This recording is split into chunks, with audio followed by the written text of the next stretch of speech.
ஆதியே துணை ஜீவ சகோதர சகோதரிகள் அனைவருக்கும் எனது அன்பான நமஸ்காரம்.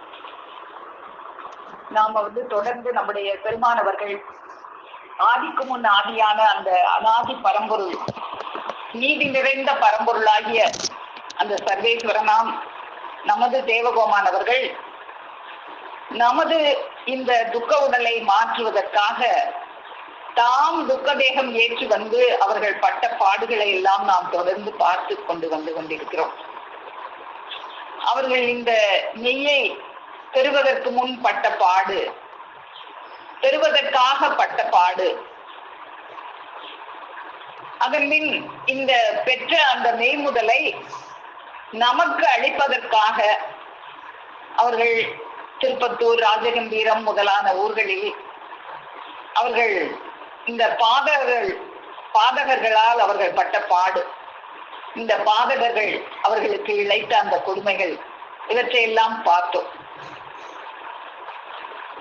ராஜகம்பீரத்தில் பெருமானவர்கள் வாழ்ந்து வந்த அந்த காலத்தில் அவர்களை தேடி வரும் அந்த கூட்டத்தினரை கண்டு பொறாமை கொண்ட பாதகர்கள் பெருமானவர்களை வஞ்சகமாக பேசி ஒரு மலைக்கு அழைத்து சென்று கொலை பாதகர் செய்த அந்த கொடூர செயலில் இருந்தும் அவர்கள் தப்பி வந்ததை எல்லாம் நாம பார்த்தோம்.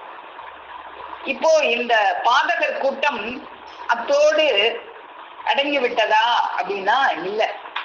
அதுக்கப்புறமும் அவங்க சதி செய்ய ஆரம்பிக்கிறாங்க.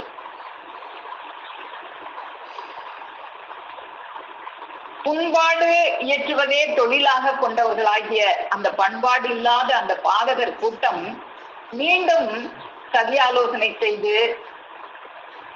இவர்களை எப்படியாவது இந்த ஊரிலிருந்து அவங்களை அப்புறப்படுத்தி விட வேண்டும் என்ற நோக்கம் கொண்டு அவர்கள் ஒரு சதி திட்டம் தீட்டி ஒரு பைல்வான் ஒருவரை அழைத்து அந்த சதை பிண்டத்திற்கு தீனி கொடுத்து கொழுக்க வைத்து இவரை கொண்டு நம்முடைய பெருமானவர்களை தாக்க வேண்டும் என்று ஒரு திட்டம் தீட்டுகிறார்கள். நீ எப்படியாவது அந்த காமில் நாயகத்தை வம்புக்கு இழுத்து சண்டை போட்டு தீர்த்து கட்டிவிடு, உனக்கு நாங்கள் இவ்வளவு தொகை தருகிறோம் என்று அந்த பயில்வானோடு ஒரு ஒப்பந்தம் செய்து கொள்ளுகிறார்கள். அந்த மாமிசமலை பெருமானவர்கள் இருந்த அந்த ஆசிரமத்தின் முன்னால் அடிக்கடி திரிவதும் நோட்டமிடுவதுமாக அலைந்து கொண்டே இருக்கிறான். அந்த சைத்தான் ஒரு நாள் ஆசிரமத்தை தாண்டி சென்று கொண்டிருக்கிறான். அவனுடைய உட்கருத்தை அறியாத நமது நாயகம் அவர்கள் ஏதோ ஒரு வேலையாக சுமார் ஒரு 10-20 அடிக்கு பின்னால் அவனுக்கு பின்னால போய்கொண்டிருக்கிறாங்க. அவர் அந்த பைல்வான் முன்னால போய்கொண்டிருக்கிறான். பெருமானவர்கள் அதை அறியாமல் அவருக்கு ஒரு 10-20 அடிக்கு பின்னால போய்கிட்டு இருக்காங்க. எங்கள் அண்ணல் பின்னால் வருவதை கண்டு கொண்ட அந்த ராட்சசன் தருகி தருகி சென்று கொண்டிருந்தான். தருகி அப்படின்னா மெல்ல மெல்ல பின்னால வர்றாங்க, அவங்களை எப்படியாவது சந்திச்சு பேசி வம்புக்கு இழுக்கணும் அப்படிங்கிற நோக்கத்தோட அவன் வந்துகிட்டு இருக்கான். இன்று எப்படியாவது வம்புக்கு இழுப்போம் என்று உள்ளத்தில் நினைத்து கொண்டே சென்றான். அப்போ அப்படி போகும்போது எதிரில ஒரு வாய்க்கால் போகுது. அதுல தண்ணி நிரம்ப ஓடிக்கொண்டிருக்கிறது. அதில் இறங்கி நடப்பதற்காக அவன் துணியை சுருட்டி கொண்டு வாய்க்காலில் இறங்க போகிறான். அப்போ தெய்வம் அவர்கள் இவன் துணியை சுருட்டிட்டு அந்த தண்ணியில இறங்குறதுக்கு முயற்சி பண்ணிக்கிட்டு இருக்கும் போது தெய்வம் அவங்க ஒரே ஜம்பாக அதை இந்த கரையில இருந்து அந்த கரைக்கு தாண்டி போயிடுறாங்க. ஏன்னா அவங்க சின்ன வயசுலயே நீளம் தாண்டுதல் இதுல எல்லாம் அவங்க தேர்ச்சி பெற்றவங்க, ஒரு கிணறுல இந்த பக்கம் இருந்து அந்த பக்கம் வர தாண்டுறவங்க அப்படின்னு தான் நம்ம பார்த்துருக்கோமே. அதனால அவங்க அந்த வாய்க்கால்ல இந்த கரையில இருந்து அந்த கரையில அவன் இறங்கி வர்றதுக்கு முயற்சி செய்யறதுக்கு முன்னால பெருமானவர்கள் தாண்டி வந்துட்டாங்க. ஒரே எண்ணில் பாய்ந்து அடுத்த கரையில் போய் நின்றார்கள். அப்போ இவன் பாக்குறான், நமக்கு பின்னால வந்துட்டு இருந்தாங்க, பின்னால வந்தவங்க எப்படி முன்னால போய் அந்த கரைக்கு அந்த பக்கம் போனாங்க அப்படின்னு அவன் முழிச்சுக்கிட்டே இருக்கிறான். அப்போ கேட்கிறான், வாய் திறந்து கேட்டு விட்டான், நீங்க எனக்கு பின்னால வந்துட்டு இருந்தீங்க, எப்படி கரைக்கு அந்த பக்கம் போனீங்க அப்படின்னு கேட்கும்போது பெருமானவர்கள் எப்படி போனேன்னு தெரியுமா, இந்த இப்படித்தான் அப்படின்னு திரும்ப அந்த பக்கம் இருந்து இந்த பக்கம் குதிச்சு காமிக்கிறாங்க. அதுவா இதா இப்படித்தான் அப்படின்னு அந்த கரையில இருந்து இந்த கரைக்கு தாண்டி வந்து காட்டினார்கள். ஏன்னா அவங்க வந்து இளமை பருவத்திலே அந்த கிணறெல்லாம் தாண்டி பழக்கம் உள்ளவர்கள் அல்லவா. உடனே அந்த தசைப்பிண்டம் எங்கள் பெருமானவர்கள் திருவடியில் தடேர் என்று விழுந்தது. உடனே அவன் வந்து நாம தான் பெரிய பயில்வான்னு நினைச்சோம். அவனால தாண்ட முடியாது. அவன் வந்து இறங்குறதுக்காக துணியை சுருட்டிட்டு நின்றுகிட்டு இருக்கவங்கள 2 தடவை இந்த பக்கம் போய் அந்த பக்கம் இருந்து வந்துட்டாங்களே, இப்ப இவங்க கூட நாம சண்டை போட்டு நாம ஜெயிக்க முடியுமா அப்படின்னு அவனுக்கு பயம் வந்து பெருமானவர்கள் காலில் தடையர்னு விழுந்து, பாவா என்னை மன்னிச்சிருங்க, இந்த ஊர்க்காரர்கள்லாம் என்னை அழைத்து வந்து உங்களுக்கு தொந்தரவு கொடுக்க சொன்னாங்க, உங்களை ஜெயிக்க என்னால முடியாது, அதனால நான் இப்படியே போயிடுறேன், யார்கிட்டையும் சொல்லாம நான் போயிடுறேன், உடமைகளை கூட எடுத்துக்கொள்ளாம நான் போயிடுறேன், நான் இப்படி இந்த நோக்கம் கொண்டு வந்ததுக்கு என்னை மன்னிச்சிருங்க பாவா அப்படின்னு தெய்வம் அவர்கள் காலில் விழுந்து மன்னிப்பு கேட்டுட்டு அவர் வந்து போயிடுறார். அப்போ இப்படியாக எல்லாம் அந்த ஊர் மக்கள் வந்து தெய்வம் அவர்களுக்கு கொடுத்த அந்த தொல்லைகள் சொல்லி முடியாது. இன்னும் வந்து தெய்வம் அவங்க வந்து எப்படி எல்லாரையும் மயக்குறாங்க, இவங்களை தேடி நிறைய பேர் வர்றாங்களே, இவர் ஏதோ ஒரு மைய வச்சுக்கிட்டு தான் மயக்குறாரு, இவர் வந்து இடையில ஒரு மைச்சிமிழ் கட்டி வச்சிட்டு இருக்கிறாரு. தெய்வம் அவர்கள் வந்து ஒரு நீண்ட கவுன் மாதிரி அணிஞ்சிருப்பாங்களாம். அப்ப இடையில வந்து இடக்கத்தை கட்டியிருப்பாங்களாம். அந்த கட்டின முடிச்சுக்குள்ளதான் அவர் வந்து ஒரு மைச்சிமிழை வச்சிருக்கிறாரு. அதை வச்சுதான் எல்லாரையும் மயக்குறாரு. இந்த மைச்சிமிழை எப்படியாவது இவர்கிட்ட இருந்து புடிங்கிடணும் அப்படிங்கிற நோக்கத்தோட சில துஷ்டர்கள் வந்து நாம செஞ்ச ஒரு முயற்சியும் பலிக்க மாட்டேது, இவர் மை வச்சிருக்கிறதுனாலதான் இவர் எல்லாத்துலயும் ஜெயிச்சிடுறாரு, இவருடைய அந்த மைச்சிமிழை பிடுங்கிட்டா இவரால எதுவும் செய்ய முடியாது அப்படிங்கிற ஒரு எண்ணத்தை கொண்டு எல்லாரும் வந்து ஒரு நாள் தெய்வம் அவர்கள் அவங்க திண்ணையில உட்கார்ந்து எழுதிக்கிட்டு இருக்கும்போது இந்த மைச்சிமிழை புடுங்கணுங்கிற நோக்கத்தை கொண்டு அவர்கிட்ட இருந்து இந்த மைச்சிமிழை கைப்பற்றி விட வேண்டும் என்ற நோக்கம் கொண்டு வர்றாங்க. அப்போ தெய்வம் அவர்கள் அந்த ஒரு திண்ணையில உட்கார்ந்து ஒரு நூல் ஒரு குடத்தை கவுத்தி வச்சு அது மேல எழுதிட்டு இருக்காங்க. இப்படியாக இந்த ராக்கதர்கள் வர்ற திட்டத்தை தெரியாம தான் தெய்வம் அவர்கள் இருக்காங்க. வெளித்திண்ணையில அமர்ந்து அவங்க வந்து ஒரு பேப்பர்ல அப்போ வந்து அவங்க எழுதின நூல் வந்து இந்த தௌஹீது காமில் அதை தான் எழுதிட்டு இருந்தாங்களாம்.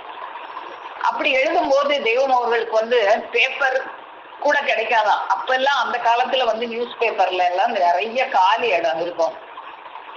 இப்பதான் ஒரு இடம் இல்லாம எழுத்துக்களை நிறைச்சு வச்சிருந்தாங்க. அப்பெல்லாம் நிறைய ஒரு விளம்பரம் வந்துச்சுன்னா நடுவுல கொஞ்சோண்டு விளம்பரம் இருக்கும், சுத்தி நிறைய காலி இடங்கள் இருக்கும்.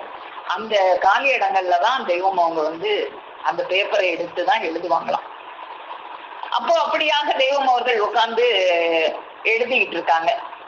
அப்படி எழுதிட்டு இருக்கும்போது ஒரு 10-15 தடியங்கள் வந்து தெய்வம் அவர்கள்ட்ட அந்த மைச்சிமிழை எப்படியாவது பிடுங்கிடணும் அப்படிங்கிற நோக்கத்தோட வந்து அவங்கள வம்புக்கு இழுக்கிற மாதிரியே பேசுறது.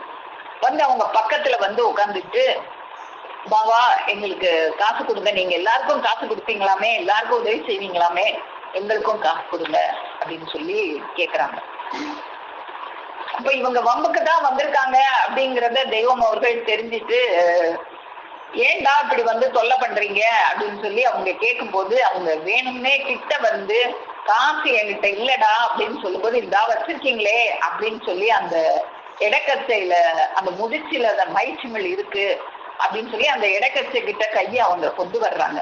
கொண்டு வரும்போது தெய்வம் அவர்கள் புரிஞ்சுக்கிறாங்க, இவங்க வந்து ஏதோ சூழ்ச்சியோட தான் வந்திருக்காங்க, மைச்சிமிழ் நம்ம வச்சிருக்கோம்னு பேசிக்கிட்டு இருந்தாங்க, அதை வந்து இடையில இருந்து எடுத்துடலான்னு நினைச்சு வர்றாங்க அப்படின்ட்டு உடனே அவங்க வந்து அந்த இடைக்கத்தைய அப்படி அவிழ்க்கிறாங்க வேகமா. அது வேகமா அவிழ்ந்த உடனே இவங்க என்ன பண்ணிட்டாங்க, அந்த மையானது நம்ம மேல போட போறாரு, நம்மளும் மயங்கிட போறோம், ஐயம்மா நம்ம எந்திரிச்சு ஓடியே போயிடுவோம், நம்ம மேல மைய போட்டு நம்மளும் இவர் மேல மயங்கி விழுந்துருவோமே நினைச்சு எல்லாரும் ஒருத்தருக்கு மேல ஒருத்தன் விழுந்து எந்திரிச்சு அடிபுடின்னு ஓடிட்டாங்க.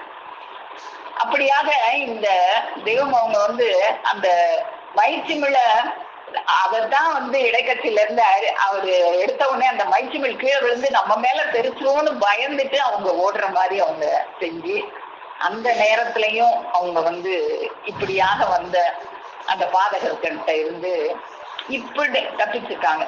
இப்படியாக தெய்வம் அவர்களுக்கு அந்த ராஜகம்பீரத்துல இந்த மக்கள் கொடுத்த அந்த தொந்தரவு சொல்ல முடியாது. அப்போ அவங்க இதுக்கப்புறமும் அவங்க ஒரு சதி திட்டம் தீட்டுறாங்க.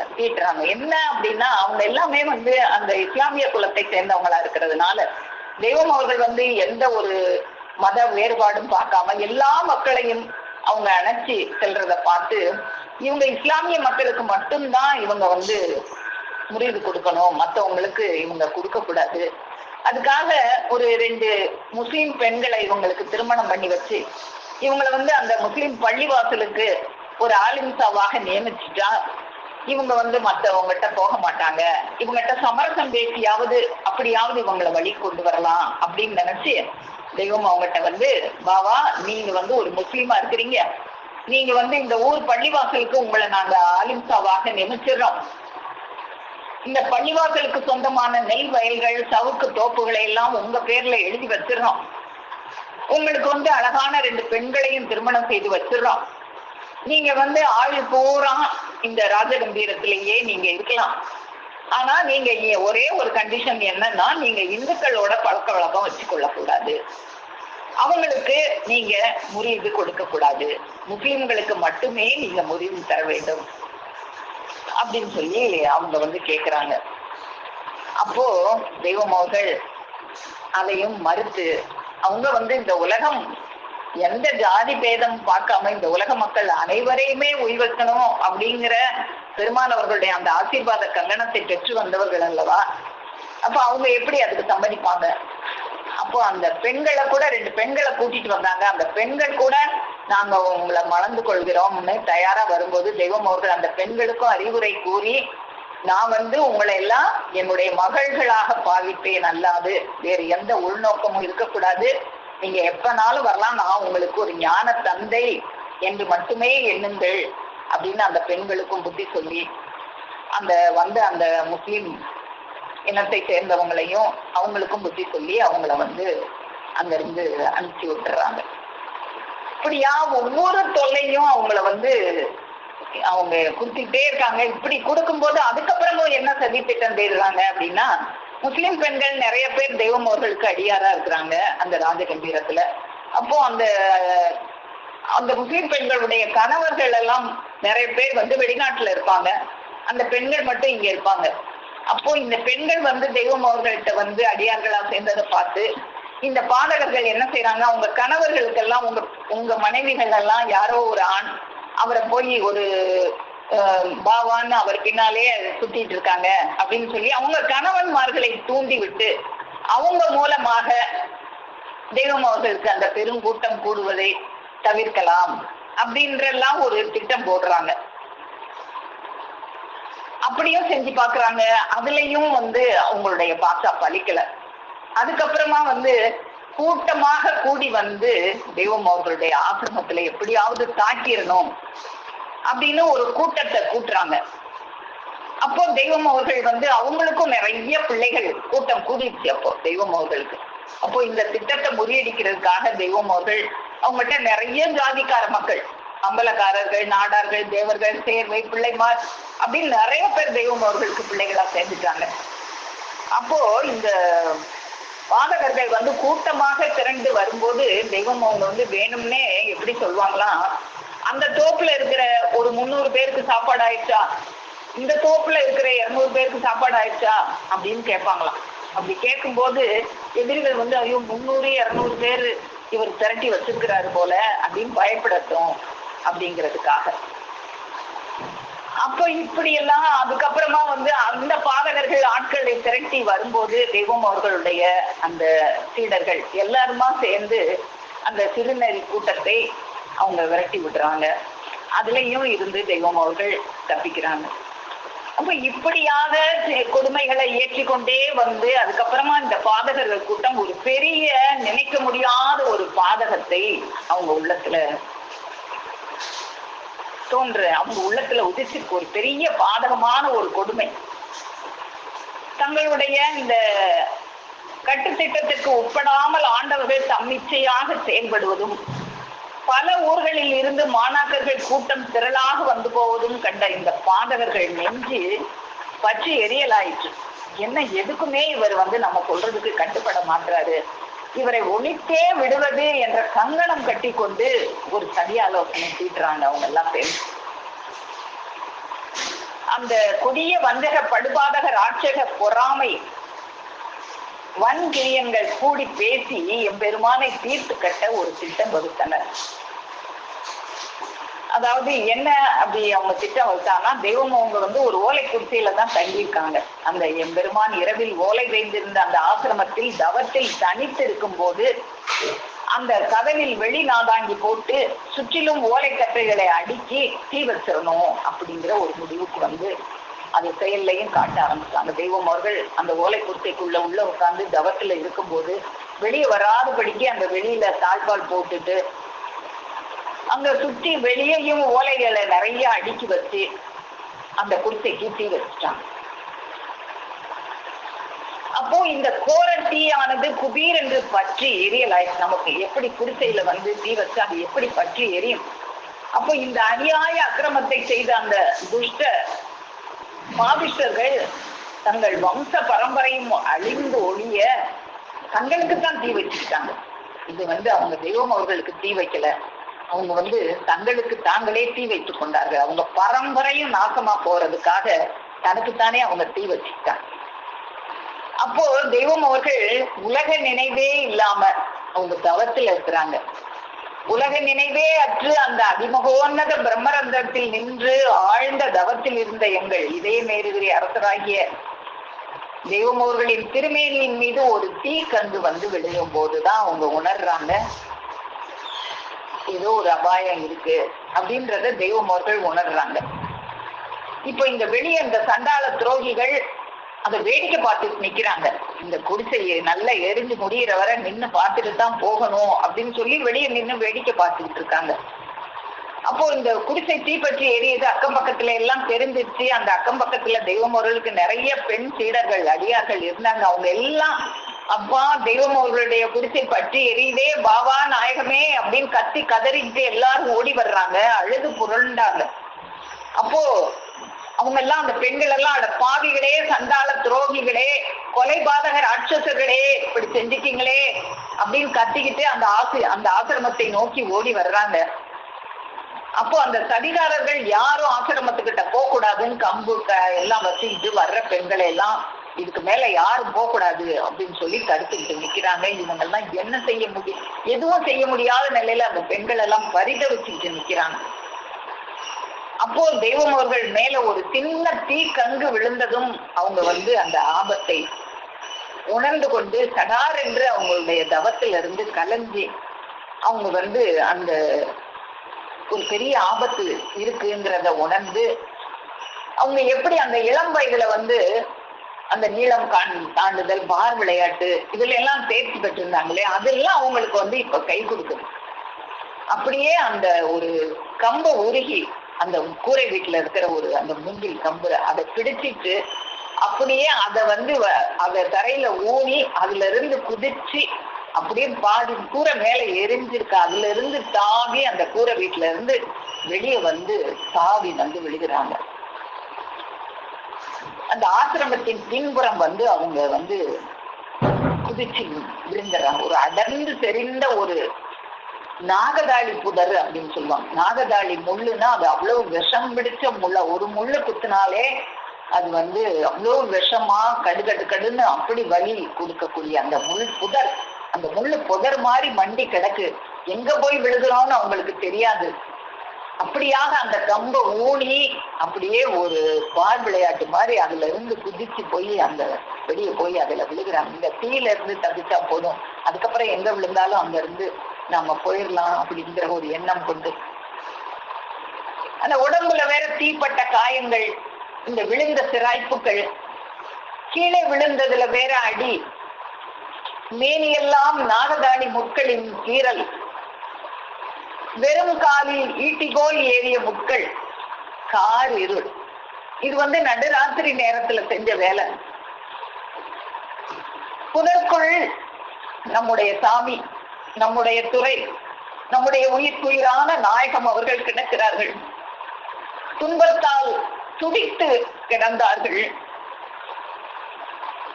கர்த்தாவே கர்த்தாவே, ஏலமா மலையே, எந்த யாரூரா, எங்கள் இதயம் ஏறுவே.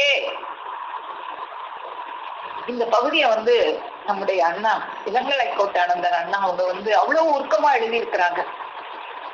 எங்கள் இன்னுயிர்க்குள் நடம்புரியும் ஆறுயிரே, எப்படி தொங்குற்றீர்களோ, மின் வீசும் பொன்மேனி எப்படி துடித்ததோ, எப்படி கலங்கி கண்ணீர் விட்டீர்களோ, அன்பு மனைவி, அருமை குழந்தை, பாசமிகு பெற்றோர், நேசமிகு உற்றார், உறவு நட்பெல்லாம் துறந்து மானாதிமானம் விட்டு பசி தாகம் பனி மழை குளிர் வெயில் எல்லாம் சகித்தீர்களே.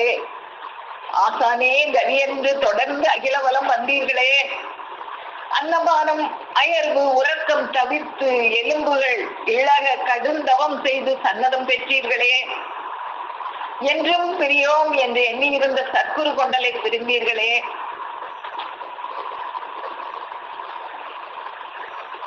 பருந்து எடுத்து வந்து போட்ட குஞ்சி போல் அனாதரவாக சென்றீர்களே. பார்த்த முகமெல்லாம் வேற்று முகம், வாருங்கள் என்று வரவேற்க எவரும் இல்லை, உண்ணுங்கள் என்று உபசரிக்க நாதி இல்லை, இருங்கள் என்று எடுத்துரைக்க எவரும் இல்லை. அதற்கு மாறாக உதவி செய்யாட்டாலும் பரவாயில்ல, உபத்திரவம் செய்யாம இருந்தா போதும்னு சொல்லுவாங்க. ஆனா உதவியும் செய்யல, உபத்திரவம் கொடுத்தாங்களே. அதற்கு மாறாக எதிர்த்தார்கள், இடர் செய்தார்கள், துன்பம் இழைத்தார்கள், கடைசியாக நெருப்பும் வைத்தார்கள். எங்களுக்கென்றே எழுந்து வந்த மேரேரே, இளந்தடி மேனியரே, எப்படி கலங்கினீர்களோ, எப்படி துடித்தீர்களோ என்றெல்லாம் கண்ணீர் வடிக்கிறது, புலம்பி தவிக்கிறது இதை எழுதும் எளிய உள்ளம். அப்படி இந்த மாதிரி இளங்கலை கோட்டாங்க அவங்க எழுதியிருக்கிறாங்க. இதை படிக்கும் போது நம்முடைய கண்கள்ல ரத்தம் தான் படியும். ஆசிரமத்தில் தீ எறிவதை வேடிக்கை பார்த்த அந்த கொள்ளிவாய்ப்பை இனங்களாகி அந்த கொடூர கூட்டத்தில் ஒருவன் பார்த்துட்டான். தெய்வம் அவங்க வெளியே தப்பிச்சுட்டாங்க, அந்த குதிக்கிறாங்க அப்படிங்கிறது ஒருத்தனுக்கு தெரிஞ்சிருச்சு. தப்பிச்சு ஓடுறாரு. அவரை எப்படியாவது பிடிச்சு அவரை கொலை பண்ணிடணுங்கிற நோக்கத்தோட அவங்க எல்லாம் தேடி வர்றாங்க. தப்பிச்சு போயிட்டாரு, அவரை பிடிக்கணும் அப்படின்னு சொல்லி. அப்போ ஆண்டவர்கள் பால் அன்பு கொண்ட ஒரு இளைஞன் அங்க வர்றான். அவர் அங்க நின்று தெய்வம் அவர்கள் குதிச்சு அந்த இடத்த பார்த்துட்டாரு. பார்த்துட்டு அந்த பாதகர்கள் அதை பார்க்காதபடிக்கு மறைச்சு நின்று கொண்டு அந்த பாதகர்கள் கேக்குறாங்க, இந்த பக்கம் குதிச்சு எந்த பக்கம் போனாரு பாட்டியா அப்படின்னு கேட்கும் போது தெய்வம் அவர்கள் இருக்கிறதுக்கு எதிர் திசையாக அவர் கையை காட்டி அந்த பக்கம் தான் போனாரு பாருங்க அப்படின்னு சொல்லி அவங்களை எதிர் திசையாக அவர் கையை காட்டி அனுப்பிச்சிடுறார் அந்த நல்ல உள்ளம் கொண்ட அந்த இளைஞர்.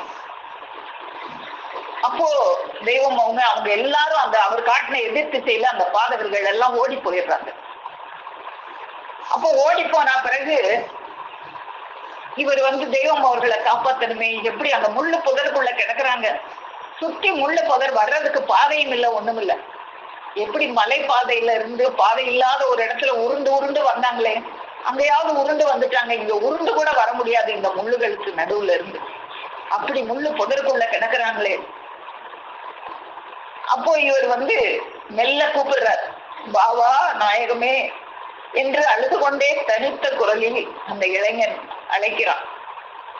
அப்போ தெய்வம் அவர்களுக்கு அந்த குரலை கேட்டு அது அவங்க பால பாசம் கொண்ட ஒரு இளைஞன், அது யாருன்னு தெய்வம் அவங்களுக்கு அடையாளம் தெரிஞ்சிருச்சு.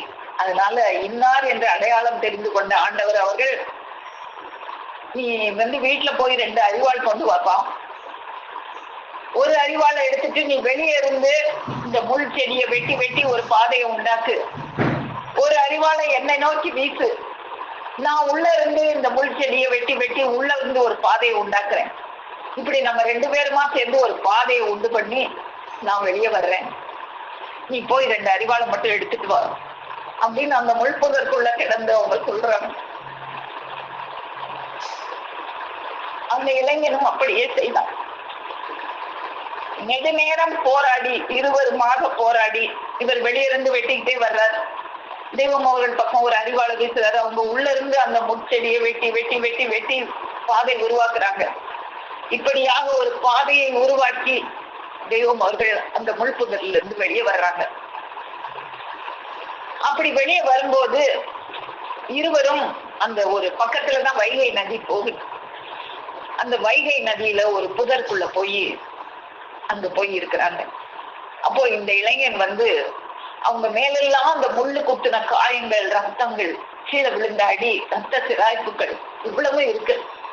அந்த இளைஞன் தெய்வம் அவர்கள் அந்த ஒரு வைகை நதிக்குள்ள ஒரு புதர்ல அமர வச்சுட்டு, நான் ஊருக்குள்ள போய் சில பெண் அடியார்களை கூட்டிட்டு வரேன், என்ன மருந்து ஏதாவது கொண்டு அவங்க மேனியில அதை போடலாம் அப்படின்னு சொல்லி அந்த இளைஞன் ஊருக்குள்ள போய் தெய்வம் அவர்கள் மேல பற்று கொண்ட பெண் அடியார்கள் 4 பேரை கூட்டிட்டு வர்றாரு. அவர் கூட்டிட்டு எல்லாரும் ஒரு சிறு விளக்கை கையில வச்சுக்கிட்டு தேங்காய் எண்ணெயை எடுத்துட்டு அந்த தெய்வம் அந்த விளக்கு ஒளியில தெய்வம் அவர்கள் மேல குத்தி இருந்த முள்ளெல்லாம் எடுத்து அகற்றி, அப்போ எடுக்கும் போது ரத்தம் வடியுது. அந்த ரத்தத்தை எல்லாம் மெதுவா தொடச்சி விட்டு அவங்க கொண்டு வந்த அந்த எண்ணெயை தடவி விட்டு அதுக்கு அவங்களால தெரிஞ்சு அந்த சிகிச்சையை செஞ்சு விடுறாங்க அந்த பெண்கள்.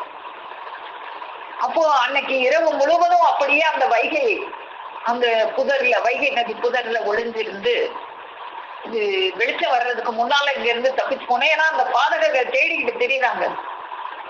உதய காலத்திற்கு முன்னரே இங்க இருந்து எந்திரிச்சு போயிடணும் அப்படின்னு நினைச்சு, அப்புறம் அந்த பெண்கள் எல்லாம் அந்த மாதிரி அவங்களுக்கு தெரிஞ்ச வைத்தியத்தை செஞ்ச பிறகு அவங்க மெல்ல எந்திரிச்சு அங்க இருந்து அப்படியே நடந்து போறாங்க. காரைக்காலை நோக்கி நடந்து போறாங்க. உடம்பெல்லாம் எரிச்சல், வலி, மின் என்று தெரித்தது. நமக்கு துன்பம் வந்தால் தெய்வமே என்போம். அந்த தெய்வத்திற்கு துன்பம் வந்த போது யாரை அழைப்பார்கள்? திருமேனியிலும் பொன், திரு உள்ளத்திலும் பொன். உடல்ல மட்டும் காயம் இருந்தாலே சகிக்க முடியாது, உள்ளத்துல காயம் இருந்தாலும் சகிக்க முடியாது. உடல்லையும் காயம், உள்ளத்திலையும் காயம். அனைவருக்கும் ஆறுதல் கூறும் அண்ணலுக்கு ஆறுதல் கூறுவார் எவரும் இல்லை. ஒரு லங்கோடு, ஒரு யோக தண்டு, கவுன் உடையுடன் தனித்து அந்த சோழவள நாட்டு தஞ்சாவூர் தாண்டி காரைக்கால் நோக்கி அவர்கள் போய் கொண்டிருக்கிறார்கள். இரவெல்லாம் பட்டினி, உடம்புல வேற காயங்கள், ஒரு தண்ணி குடிக்கிறதுக்கு கூட எதுவும் இல்லை, பட்டினி. கல்லுக்குள் இருக்கும் தேரைக்கும் கருப்பைக்குள் இருக்கும் உயிருக்கும் எண்ணி எண்ணி பாதுகாத்து உணவளிக்கும் அந்த ஈசன் உணவளிப்பார் யாரும் இன்றி களைத்து தள்ளாடி நடந்து கொண்டிருக்கிறார்கள். காலையில நேரம் சர்வ உலகையும் படைத்து காக்கும் அந்த கர்த்தர் திருமேனி தாங்கி நம்ம பார்த்துட்டு வர்றோமே, நம்மளுடைய துக்க உடலை மாற்றுவதற்காக துக்க தேகம் ஏற்று வந்த அந்த திருமேனி ஞான சூரியராக விளங்கும். இக்காலத்தே கொடிய ராக்கதர்களால் துன்புற்று தேகமெல்லாம் புண்பட்டு துயருற்று தளர்வுற்று வரும் காட்சியை காண தெரியாத உதயசூரியன் முகிலால் தன் முகத்தை மறைத்து கொண்டான். சூரியனுக்கு கூட அந்த காட்சியை காண்றதுக்கு தெம்பு இல்லை. மேகம் சூரியனை மறைச்சிக்கிச்சு அப்படின்னு அண்ணா குறிப்பிடுறார். எங்கள் தேவகோமான் ஒரு ஏரிக்கரையில் ஏறி மறுபுறம் இருந்த மடையின் பக்கம் இறங்கி ஏதாவது ஒரு ஊரோ வீடுகளோ தென்படுகிறதா என்று பார்த்த வண்ணம் நடந்து செல்லும் போது அவர்களுடைய திருவுள்ளத்தில் ஒரு எண்ணம் விளையோடிட்டு, நமக்கு தெரியும் இந்த இந்த இடத்துலதான் தெய்வம் அவர்கள் நமக்குன்னு ஒரு ஊரை உண்டாக்கி கொள்ள வேண்டும் அப்படிங்கிற எண்ணம் இன்னைக்கு நமக்கு அந்த தரணியில் இல்லாத ஒரு தனி சேர்ப்பதி உதயமாறதுக்கு இந்த செயல் தான். நம்ம எப்பயுமே ஒரு தீமை நடந்துச்சுன்னா அது ஒரு நல்லதுக்காகத்தான் இருக்கும்னு சொல்லுவாங்க. அது போல இந்த தீங்குதான் இன்னைக்கு இந்த மெய்வழிச்சாலை உருவாகிறதுக்கு காரணமாக இருந்திருக்கு. அப்போ அவர்களுடைய உள்ளத்துல ஒரு எண்ணம் விளையோடுகிறது. தங்களுக்கென்று மெய்யான தவச்செயலுடைய ஒரு மதமும் ஊரும் உண்டாக்கி கொள்ள வேணும். அப்படி இருந்தால் நமக்கு இந்த மாதிரியான துன்பம் வராது என்று எண்ணினார்கள். அப்போ அந்த எண்ணம் தான் இன்னைக்கு நம்முடைய மெய்வழிச்சாலை பதியாக அது விளங்கி கொண்டிருக்கிறது. அந்த இறைவன் அவதாரம் செய்த காலங்களில் எல்லாம் அல்லல் பட்டு ஆற்றனாக துன்பமுற்றார்கள். எங்கள் ஐயர் இந்த கலியுக கடையில் அவதாரம் செய்த காலத்தும் எண்ணறிய இடர்களை தாங்கி தாங்கி தாங்கி துயருற்றார்கள். அதனுடைய உச்சகட்டமாகிய தீ வைப்பால் தீப்பட்ட காயங்களின் எரிச்சலையும் முள்குத்திய இடங்களில் விஷம் போன்று ஏறும் துன்பத்தையும் சிராய்ப்புக்கள் அடிபட்ட இடங்களின் வீக்கம் வலி எல்லாவற்றையும் தாங்கிக் கொண்டு காரைக்கால் வந்து சேர்ந்தார்கள். இவ்வளவு வேதனையோட நடந்து, நாம உடம்பு நல்லா சொகுசா இருக்கும் போதே ஒரு ஊர்ல இருந்து இன்னொரு ஊருக்கு நடந்து போவோமா? உடம்புல இத்தனை வேதனை, உள்ளத்துல இவ்வளவு வேதனை வச்சுக்கிட்டு அவங்க வந்து ஒரு ஊர்ல இருந்து இன்னொரு ஊருக்கு நடந்து போறதுன்னா அது எப்படின்னு நினைச்சு கூட பார்க்க முடியல. அப்ப அப்படியாக தெய்வம் அவர்கள் வந்து இந்த ராஜகம்பீரத்திலிருந்து அந்த ராத்திரி நேரம் வேதனைப்பட்டு அவங்க வந்து காரைக்காலை நோக்கி வர்றாங்க. இப்போ இந்த ராஜகம்பீரத்துல தெய்வம் அவர்களுக்கு தீ வச்சது அதை தெரிஞ்சு அந்த பெண் சீடர்கள் எல்லாம் சேர்ந்து காவல் நிலையத்துல போய் எப்படியும் வந்து புகார் கொடுத்து இந்த பாதகர்களை பழி வாங்கியே தீரணும் அப்படின்னு முடிவு கட்டி அவங்க எல்லாம் வந்து ஓடி செய்யறாங்க. அப்போ இந்த பாதகர்கள்லாம் வந்து அந்த ஊர்ல இருக்கிற பெரியவங்க எல்லாம் வந்து அவங்கள கெஞ்சி கேட்டு ஏதோ தெரியாம சில பேர் செஞ்சுட்டாங்க, அதுக்காக நீங்க இப்படி போக வேண்டாம், நம்ம அவங்க எங்க இருக்காங்கன்னு தேடி கண்டுபிடிச்சு அவங்கள மன்னிப்பு கேட்டு திரும்ப அவங்கள வந்து இந்த ராஜகம்பீரத்துக்கு கூட்டிட்டு வந்து அவங்கள சிறப்பாக நம்ம எல்லாரும் பாராட்டி கொண்டாடுவோம், அதனால நம்ம எல்லாருமா சேர்ந்து அவங்கள தேடுவோம் அப்படிங்கிற மாதிரி இந்த ராஜகம்பீரத்துல இங்க ஒரு முடிவு எடுக்கிறாங்க. தெய்வம் அவர்கள் அப்படியே இந்த காரைக்காலை நோக்கி போய் அந்த காரைக்கால நோக்கி போகும்போது அவங்களுக்கு வந்து அந்த காரைக்கால்ல கூட சில பேரு அங்கேயுமே தெய்வம் அவர்கள் அவங்க எங்க போனாலும் எந்த அவங்க துன்ப நிலையில இருந்தாலும் யாரை கண்டாலும் பேசுறவங்களாச்சு. அப்போ அங்கேயும் சில பேர் தெய்வம் அவர்களுக்கு சீடர் ஆகுறாங்க. அவங்க வந்து தெய்வம் அவர்களுக்கு சேவையெல்லாம் செய்யறாங்க. அப்போ தெய்வம் அவர்கள் வந்து அங்க இருந்து என்ன நினைக்கிறாங்க, நாம வந்து திருப்பத்தூர் தான் கொஞ்சம் அறிமுகமான ஊரா இருக்கு, திருப்பத்தூருக்கே மீண்டும் போயிடலாமா அப்படின்னு நினைச்சு அவங்க வந்து அந்த காரைக்கால்ல இருந்து திருப்பத்தூரை நோக்கி வர்றாங்க. அப்போ அந்த காரைக்கால்ல இருக்கிற மாணாக்கர்கள் எல்லாரும் நீங்க இங்கேயே இருங்க அப்படின்னு சொல்றாங்க. ஆனா தெய்வம் அவர்கள் இல்ல, நீங்க நான் திருப்பத்தூர் போறேன், நீங்க அங்க வாங்க அப்படின்னு சொல்லி அங்க இருக்கிற அந்த பிள்ளைகிட்ட எல்லாம் விடை பெற்று அவங்க வந்து திருப்பத்தூரை நோக்கி வர்றாங்க. அப்ப திருப்பத்தூரை நோக்கி வரும்போது அவங்க வழியில தேவக்கோட்டை வழியாக வர்றாங்க. அப்ப தேவக்கோட்டை வழியாக வரும்போது தெய்வம் அவர்களுக்கு வந்து ரொம்ப வந்து ஒரு ஒரு களைப்பாக இருக்கு. அப்போ ஒரு வீட்டு திண்ணையில அவங்க வந்து கொஞ்ச நேரம் கொஞ்சம் படுத்து ஓய்வெடுத்துட்டு போகலாம் அப்படின்னு நினைச்சு அந்த வீட்டு திண்ணையில அவங்க வந்து படுத்திருக்காங்க. அப்போ அந்த வீட்டுக்காரர் வந்து ஒரு பெரிய தனவந்தர். அவர் வந்து பாக்குறாரு தெய்வம் அவங்கள பார்க்கும்போது, அவருக்கு அவங்கள பார்க்கும் போதே அவங்களுடைய அந்த கைய வந்து இப்படி வச்சு படுத்திருக்காங்க. அந்த கையில இருக்கிற ரேகையெல்லாம் பார்க்கும் போதே இந்த மாதிரி ரேகையெல்லாம் ஒரு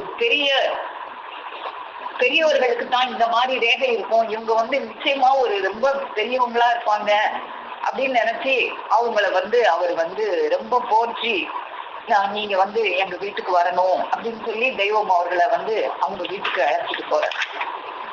ஆனா அவர் வந்து என்ன நினைக்கிறாரு அப்படின்னா, இவங்க வந்து ஒரு தெய்வீக புருஷர் தான். இப்ப தெய்வீக புருஷர்கள் வந்து எதுவும் சாப்பிட மாட்டாங்க, அவங்க பசியோட இருக்கிறாங்க தெய்வம் அவர்கள். இவர் என்ன நினைக்கிறாரு, தெய்வீக புருஷர்கள்னா அவங்களுக்கு பசி இருக்காது, அவங்க சாப்பிட மாட்டாங்க அப்படின்னு நினைச்சு அவங்களுக்கு படைச்சிட்டு எடுத்துட்டு போயிடணும் அப்படின்னு நினைச்சு அவர் வகை வகையா சாப்பாடுகளை கொண்டு தெய்வம் முன்னால காமிச்சிட்டு எடுத்துட்டு போயிடுவாங்க. அப்போ தெய்வம் அவர்களுக்கு என்ன செய்ய, இவன் உள்ளத்துல வந்து பெரியவங்கன்னா சாப்பிட மாட்டாங்கன்னு நினைக்கிறாங்க, இல்ல நான் சாப்பிடுவேன்னு சொன்னா நம்மள பெரியவங்கன்னு நினைக்க மாட்டாங்க, என்ன செய்யறது அப்படின்னு நினைச்சு அதையும் சகிச்சுக்கிட்டு தான் அங்க இருந்திருக்காங்க. அவங்களுக்கு அவ்வளவு பசியா இருக்கு, அருமையான உணவை கொண்டு வந்துட்டு அவர் எடுத்துட்டு போயிடுறாரு. அவங்க வீட்டுல நிறைய பேரை கூப்பிட்டு விருந்தெல்லாம் வைக்கிறாரு. தெய்வம் அவர்களுக்கு மட்டும் அந்த விருந்து சாப்பாடுகளை நம்ம இப்ப எல்லாம் சாமி படத்தை முன்னால வச்சு படைச்சிட்டு அப்புறம் நாமளே திங்கிறோமே, அந்த மாதிரிதான் அவர் பண்ணி இருந்திருக்கிறார். அப்போ அவர் அங்கிட்டு போன பிறகு தெய்வம் அவர்களுக்கு அந்த பசி கொடுமை தாங்கல. அப்போ அவங்க வீட்டுல வந்து இந்த மாடுகளுக்கு கொடுக்கறதுக்காக பருத்தி கொட்டைய ஆட்டி பால் எடுத்து வச்சிருக்காங்க. அந்த பாலை பாக்குறாங்க தெய்வம். யாரும் இல்லாத நேரத்துல அந்த பசி கொடுமைக்கு இந்த பருத்தி கொட்டைய அப்படி நீக்கிட்டு அந்த பாலை கொஞ்சம் பருகலாம் அப்படின்னு நினைச்சு அந்த பாலை கொஞ்சம் எடுத்து பருகிடுறாங்க தெய்வம் அவர்கள். அப்போ பருகும் போது அந்த தனவந்தர் அதை பார்த்துடுறாரு. அதை பார்த்துட்டு பாபா என்னை மன்னிச்சு, அவருக்கு தெரிஞ்சிருச்சு அவங்க பசி கொடுமையினாலதான் இதை சாப்பிடுறாங்க அப்படின்னு தெரிஞ்சு, என்னை மன்னிச்சிருங்க பாபா, நான் தெரியாம ஒரு பெரிய தவறு செஞ்சுட்டேன், பெரியவங்கன்னா சாப்பிட மாட்டாங்கன்னு நினைச்சேன், உங்களுக்கும் பசி இருக்கும்னு எனக்கு இப்பதான் தெரியுது அப்படின்னா பிறகு தெய்வம் அவங்க வந்து அவருக்கு எடுத்து சொல்லி, ஒரு விசேஷம்னா விநாயகருக்கு கொழுக்கட்டை, முருகப்பெருமானுக்கு தேனும் தினை மாவெல்லாம் படைக்கிறோமே எதுக்காக? அவங்களும் பசியானவங்கிறதுக்காகத்தான். அதனால பெரியவங்களா இருந்தாலும் அவங்களுக்கு தூரம் எடுத்து வரும்போது பசி இருக்குங்கிறத அதுக்கப்புறமா அவருக்கு விளக்கி அருளி, அதுக்கப்புறமா அங்க இருந்து தெய்வம் அவர்கள் வந்து திருப்பத்தூர் வந்து சேர்றாங்க. இப்போ திருப்பத்தூர்ல தான் வந்து அந்த உம்முசல் மாமா முதலாக தெய்வம் அவங்களுடைய பெண் சீடர் அவங்களுடைய மகள் தான் நம்முடைய தெய்வம் அவர்களுடைய அந்த தூல துணைவியார் பனிமதி நாச்சியார் அவர்கள். அப்போ அந்த உம்முசல்மா வந்து தெய்வம் அவர்களை வந்து பார்த்து ரொம்ப அழுது அவங்கள திருப்பத்தூர்ல அவங்கள வந்து அரவணைச்சு வச்சு, நீங்க இனிமே எங்கேயும் போகக்கூடாது, நீங்க இங்கதான் இருக்கணும் அப்படின்னு சொல்லி அவங்கள வந்து, நாங்க எல்லாம் இருக்கிறோம், உங்களுக்கு எந்த துன்பம் வந்தாலும் நாங்க விட்டுற மாட்டோம் அப்படின்னு சொல்லி அங்க நிறைய பேர் தெய்வம் அவர்களுக்கு ஆதரவாக இருக்கிறாங்க. அப்படி இருந்தாலும் அங்க இருக்கிற சில பாதகர்கள் இதை கண்டு பொறாமை கொண்டுதான் திரும்பவும் வந்து தெய்வமார்கள் வந்து முத்தர்கள் எல்லாம் சாகவில்லை அப்படின்னு சொல்றத பார்த்து அந்த உம்முசல்மாவுடைய உறவினர்கள் தான் அவங்க எல்லாம் வந்து ஒரு பிலாசபர் ஒருத்தரை கூட்டிட்டு வந்து தெய்வமார்கள்ட்ட வந்து, இவர் வந்து முத்தரெல்லாம் சாகலைன்னு சொல்றாருப்பா, முத்தர் செத்து அவங்களெல்லாம் எங்க செத்துட்டாங்கன்னு சொன்னா இவர் எடுத்து காட்டுவாரு அப்படின்லாம் கேலியா அவங்க பேசுறாங்க. அப்ப பேசும்போதுதான் தெய்வம் அவர்கள் அந்த பிலாசபரை வச்சு இவரை வந்து மடக்கணும் அப்படின்னு நினைச்சு ஒருத்தரை கூட்டிட்டு வர்றாங்க. அப்போ தெய்வம் அவர்கள் உடனே வந்து, செத்து விட்டார் முத்தர் என்றன் முன்னால் சொல்ல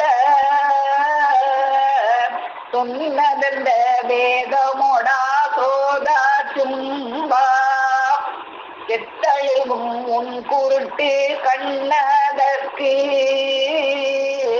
தெரியுமோடா சோம்பேறி கொண்டீடேடே இத்தபலே இப்படி என்னிடத்தில் சொன்னால் இந்த பார் என காட்டி விடுவேன் என்றோ உத்தீலா படைத்தாயோடா நாயே பேயே போக்கிரி சாக்கிரி பயலே போடா வாட அப்படின்னா அந்த அந்த நிமிஷமே ஒரு பாடல் எடுத்து அவங்க பாடுறாங்க. முத்தர் செத்து போயிட்டாரு அப்படின்னோடனே இப்பவே எடுத்து காட்டிடுவேன்னு நீ வந்து கிண்டல் கேலி பேசுற, நான் காட்டிடுவேன், உன்னுடைய செத்தெழுதும் குருட்டு கண்ணுக்கு அது தெரியாதுடா, உனக்கு புத்தி இதுதான்டா நாயே பேயே, போடா வாட, போடா வாடான்னு சொல்லல, போடா வாட, வாடுவதற்காக போடா அப்படின்னு அவங்க எழுதின அவங்க அந்த பாடலை பாடின உடனே அவங்க கூட்டிட்டு போறாங்க பிலாசபர் ஒருத்தரை வச்சு தெய்வத்தை மடக்கணும். அவரே வந்து தெய்வம் அவர்கள் வந்து இப்படி வந்து உடனே ஒரு பாடலை எழுதி இவ்வளவு பொருள் நிறைந்த பாடல் எழுதின இவங்க வந்து ஒரு பெரியவங்களா இருக்கணும், இவங்க பெரியவங்க சாபத்தை நான் வாங்குறதுக்கு என்னை கூட்டிட்டு வந்தீங்களே பாவிகளா அப்படின்னு அவங்கள திட்டிட்டு தெய்வம் அவர்களை அவரு வந்து வணங்கிட்டு அங்கிருந்து போனதாக குறிப்பிட்டிருக்காங்க. அண்ணா அவங்க தெய்வம் அவருடைய வரலாறு அந்த நூல்ல. இப்படியாக தெய்வம் அவர்கள் அந்த திருப்பத்தூர்ல வந்து பலவித கஷ்டங்கள். அப்போ இந்த சபையை பரப்பணும், மக்களுக்கெல்லாம் இந்த மெய் போய் சேரணுங்கிற ஒரே நோக்கத்தோட அவங்க வந்து வர்ற மக்களுக்கு உணவளிப்பதற்காக பாய் நெசவு பின்ற தொழில் எல்லாம் செஞ்சிருக்கிறாங்க. திருமணம் பனிமதி நாச்சியாரை திருமணம் கொண்ட சமயம் மாதம் ஒரு முறை சபை நடக்கும் அவங்க வீட்டுல. அப்ப சபைக்கு வரும் மாணாக்கர்களுக்கு பசியாற்ற வேண்டும், சபைக்கு என்று எந்த ஒரு வருமானமும் இல்லை. எம்பெருமானார் இது பற்றி சிந்திக்கிறாங்க. பாட்டையரோடு அகிலவலம் வந்த போது வந்தவாசியில் பாய் நெசவு செய்து பழகி இருந்தார்கள்.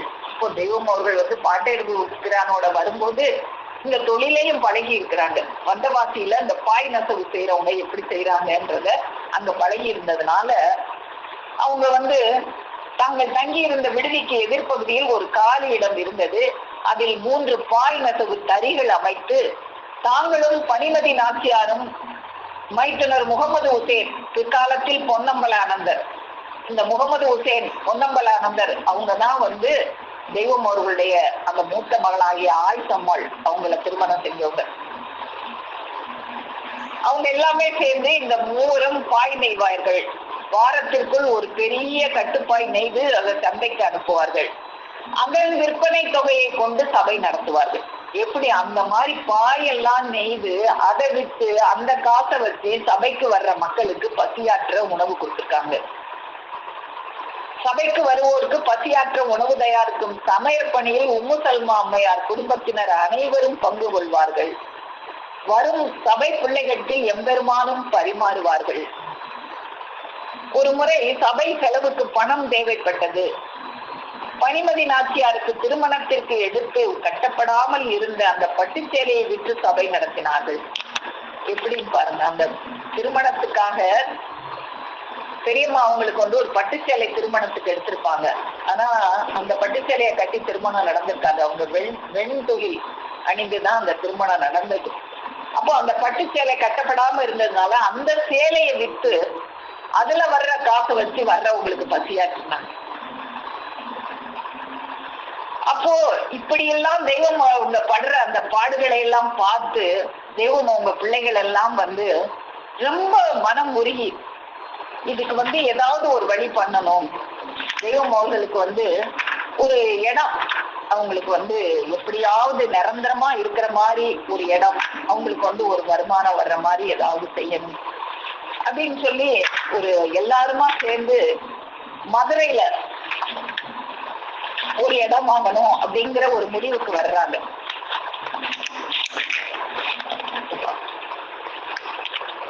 இன்னும் இந்த மதுரையில இடம் வாங்க வரணுங்கிற முடிவுக்கு முன்னால இன்னமுமே அந்த திருப்பத்தூர்ல தெய்வம் அவர்களுக்கு நிறைய தொல்லைகள் வந்ததை பத்தி எல்லாம் குறிப்பிட்டு இருக்காங்க. அதாவது ஆண்டவர் அப்படின்ற நாமம் தெய்வம் வச்சிருக்காங்க அப்படின்னு சொல்லி ஒருத்தர் பொய்ஞானியை கொசுக்கும் திருத்துக்கோள் அப்படின்னு ஒரு பிரசுரத்தை அடிச்சு தெய்வம் அவர்கள் இருந்த ஆசிரத்துல போட்டு அது கேஸ் ஆகி அது அவன் மேலேதான் அப்புறமா குற்றமாகி அதுல இருந்து நீங்க ஆண்டவர் அப்படிங்கிற பேரைத்தான் நீங்க போட்டுக்கிடணும் அப்படின்னு அந்த கலெக்டரே உத்தரவு பண்ணி அதுலதான் தெய்வம் அவர்கள் ஆண்டவர் அப்படின்னு அவங்க கையெழுத்து போட ஆரம்பிச்சாங்க. அப்படியா அந்த ஒரு கஷ்டத்தை கொடுத்திருக்காங்க. அதுக்கப்புறம் அவங்க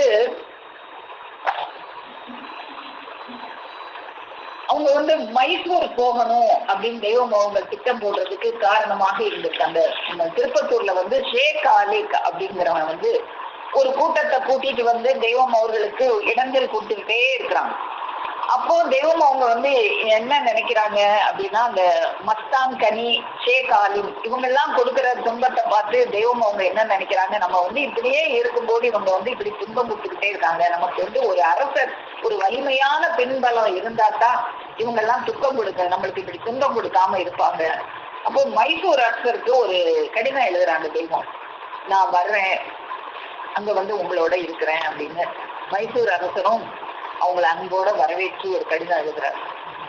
அப்போ தெய்வம் அவர்கள் நம்ம மைசூருக்கு போயிடலாம், ஒரு அரசர் நமக்கு பின்னால இருந்தா நமக்கு இந்த மாதிரி கஷ்டம் எல்லாம் வராது, இந்த மாதிரி ஒரு அரசனை சார்ந்திருந்தால் இத்தகைய துன்பத்திற்கு ஆளாக மாட்டோமே என்று கருதி அவங்க மைசூர் அரசனை பார்க்கறதுக்காக புறப்பட்டு போறாங்க. அப்படி புறப்பட்டு போகும்போது அவங்க மதுரையில போய் அந்த மைசூருக்கு போறதுக்கு ட்ரெயினுக்கு டிக்கெட் வாங்கி அங்க போயிட்டாங்க ரயில்வே ஸ்டேஷனுக்கு.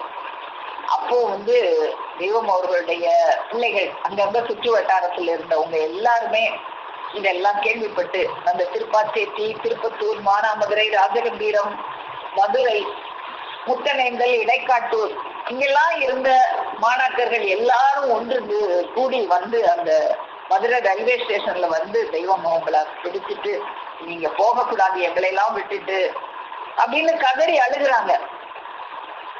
நாங்க வர்றோம், எந்த கஷ்டம் வந்தாலும் நாங்க பாத்துக்கிறதுக்கு நாங்க இருக்கோம். நீங்க எப்படி போய் மைசூர் அரண்மனையில இருந்தா நாங்கெல்லாம் ஏழை எளிய மக்கள்லாம் உங்களை வந்து எப்படி பாக்குறது அப்படின்னு கதறி அழுகுறாங்க.